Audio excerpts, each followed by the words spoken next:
നമസ്കാരം, എല്ലാവർക്കും തത്വ competitive exam കോർണറിന്റെ പുതിയൊരു വീഡിയോയിലേക്ക് സ്വാഗതം.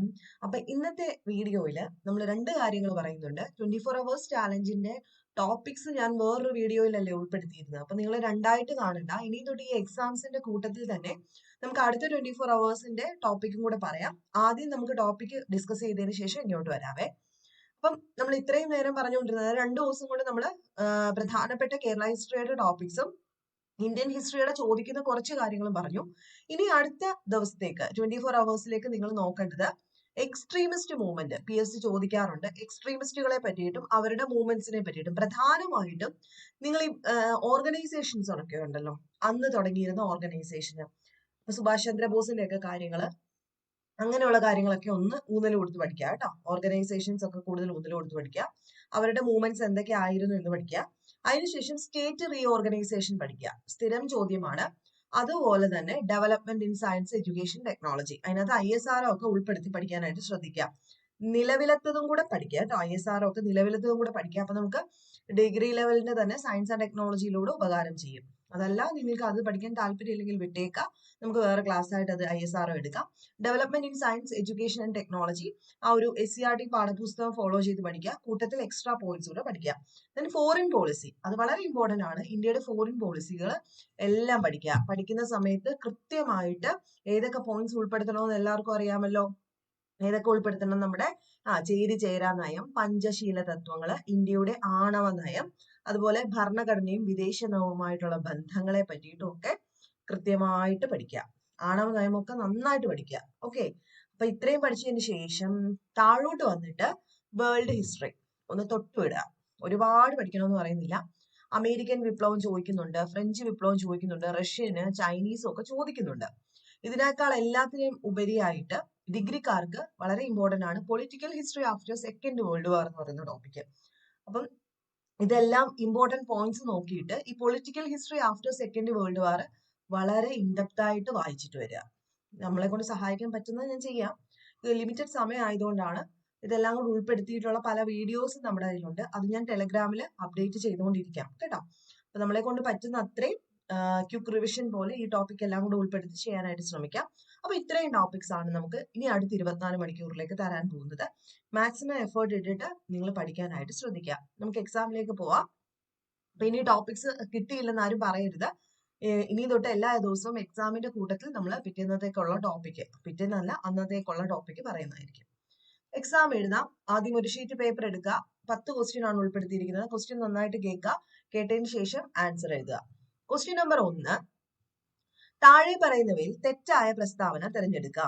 ഓപ്ഷൻ എ, മലബാറിലുള്ളവർക്ക് മദ്രാസ് നിയമനിർമ്മാണ സഭയിലാണ്. മദ്രാസ് നിയമനിർമ്മാണ സഭയിൽ പ്രാതിനിധ്യം ഉണ്ടായിരുന്നു. ചെറിയൊരു അക്ഷരത്തെറ്റൊക്കെ ഉണ്ട്. ഓപ്ഷൻ ബി, കൊച്ചി നിയമനിർമ്മാണ സഭ 1928 നിലവിൽ വന്നു. ഓപ്ഷൻ സി, തിരുവിതാംകൂർ നിയമനിർമ്മാണ സഭ സ്ഥാപിച്ച തിരുവിതാംകൂർ ഭരണാധികാരിയാണ് ശ്രീ ചിത്തിര തിരുനാൾ. ഓപ്ഷൻ ഡി, തിരുവിതാംകൂർ നിയമനിർമ്മാണ സഭ 1888 നിലവിൽ വന്നു. ഇതിൽ തെറ്റായ പ്രസ്താവന തിരഞ്ഞെടുക്കുക.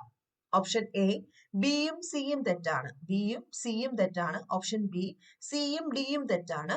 അതുപോലെ ഓപ്ഷൻ സി, ഡി മാത്രം തെറ്റ്. ഓപ്ഷൻ ഡി, എ മാത്രം തെറ്റ്.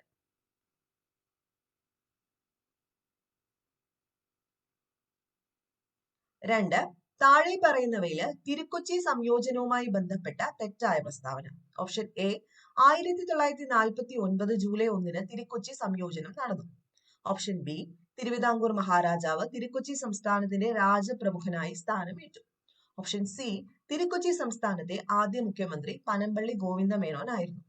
ഓപ്ഷൻ ഡി, തിരുക്കൊച്ചി സംസ്ഥാനത്തെ അവസാനത്തെ മുഖ്യമന്ത്രി പറവൂർ TK നാരായണ പിള്ള. ഇതിനകത്ത് ഏതൊക്കെയാണ് തെറ്റായതെന്നാണ് ചോദ്യം. ഓപ്ഷൻ എ, എയും സിയും തെറ്റാണ്. എയും സിയും.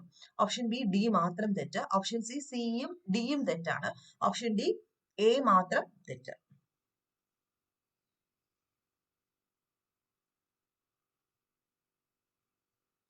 അടുത്തത് മൂന്നാമത്തെ ചോദ്യം. ശരിയായി താഴെ പറയുന്നവയിൽ കൊച്ചി രാജ്യപ്രജാ മണ്ഡലവുമായി ബന്ധപ്പെട്ട ശരിയായ പ്രസ്താവന. ഓപ്ഷൻ എ, 1947 സെപ്റ്റംബർ 4 തിരുവിതാംകൂർ മഹാരാജാവ് പുതിയൊരു ഉത്തരവാദ ഭരണ സർക്കാർ രൂപീകരിക്കാൻ വിളംബരം നടത്തി. ഓപ്ഷൻ ബി പുതുതായി രൂപീകരിച്ച നിയമസഭയിൽ 120 അംഗങ്ങൾ പ്രായപൂർത്തി വോട്ടവകാശത്തിന്റെ അടിസ്ഥാനത്തിൽ തിരഞ്ഞെടുക്കപ്പെട്ടു. ഓപ്ഷൻ സി തിരുവിതാംകൂർ മഹാരാജാവായിരുന്നു ഭരണഘടനയുടെ തലവൻ. ഓപ്ഷൻ ഡി തിരുവിതാംകൂറിലെ ആദ്യത്തെ പ്രധാനമന്ത്രിയായി പട്ടം താണുപിള്ള തെരഞ്ഞെടുക്കപ്പെട്ടു. ഇതിനകത്ത് ഏതൊക്കെയാണ് ശരിയായ സ്റ്റേറ്റ്മെന്റ്? ഓപ്ഷൻ എ എല്ലാം ശരിയാണ്. ഓപ്ഷൻ ബി എയും ബിയും മാത്രം. ഓപ്ഷൻ സി ഡിയും സിയും ശരിയാണ്. ഓപ്ഷൻ ഡി ബി മാത്രം ശരി.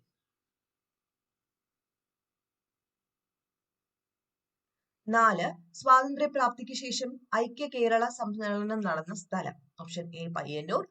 പ്രാപ്തിക്ക് ശേഷമാണ്. Option B Aluva. Option C Thalassery. Option D Malabar. 5 Attaprakaram Kramadeepika എന്നിവ ആരുടെ കൃതികളാണ്? Option A Athulan. Option B Sathanar. Option C Tholan. Option D Kapilar.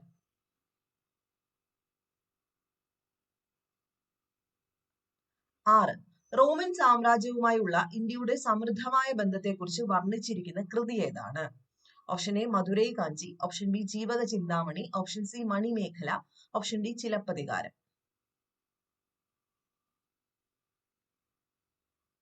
7 കേരളത്തിലെ ക്ഷേത്ര ഭരണത്തെ പറ്റി പറയുന്ന ശാസനം ഏതാണ്? ഓപ്ഷൻ എ വാഴപ്പള്ളി ശാസനം.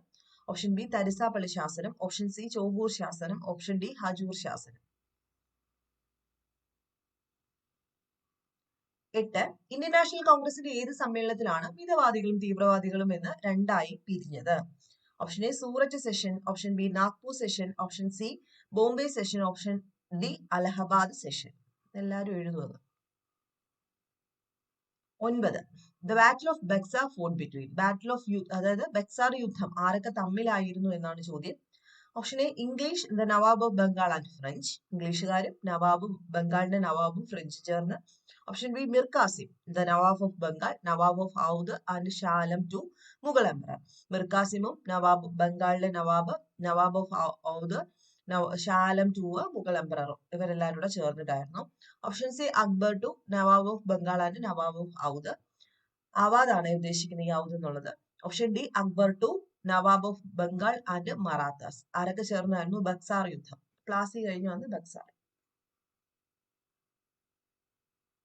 10 who introduce subsidiary alliance system in India. ആരാണ് സബ്സിഡിയറി അലയൻസ് എന്ന് പറയുന്ന ഒരു സിസ്റ്റം ഇന്ത്യയിൽ കൊണ്ടുവന്നത്? ഡൽഹൌസി പ്രഭു, ലോർഡ് റിപ്പൺ പ്രഭു. റിപ്പൺ പ്രഭു, ലോർഡ് വെല്ലസ്ലി. ഓപ്ഷൻ ഡി ആരുമല്ല. ഇവരിൽ ആരുമല്ല. നമുക്കിനി ആൻസേഴ്സ് ഒന്ന് നോക്കാം. ഒന്നാമത്തെ ആൻസർ ഓപ്ഷൻ എ ആണ്. രണ്ടാമത്തെ ആൻസർ എന്ന് പറയുന്നത് ഓപ്ഷൻ സി ആണ്. 3 ഓപ്ഷൻ എ ആണ്. 4 option B. 5 option C. 6 option B. 7 option A. 8 option A. 9 option B.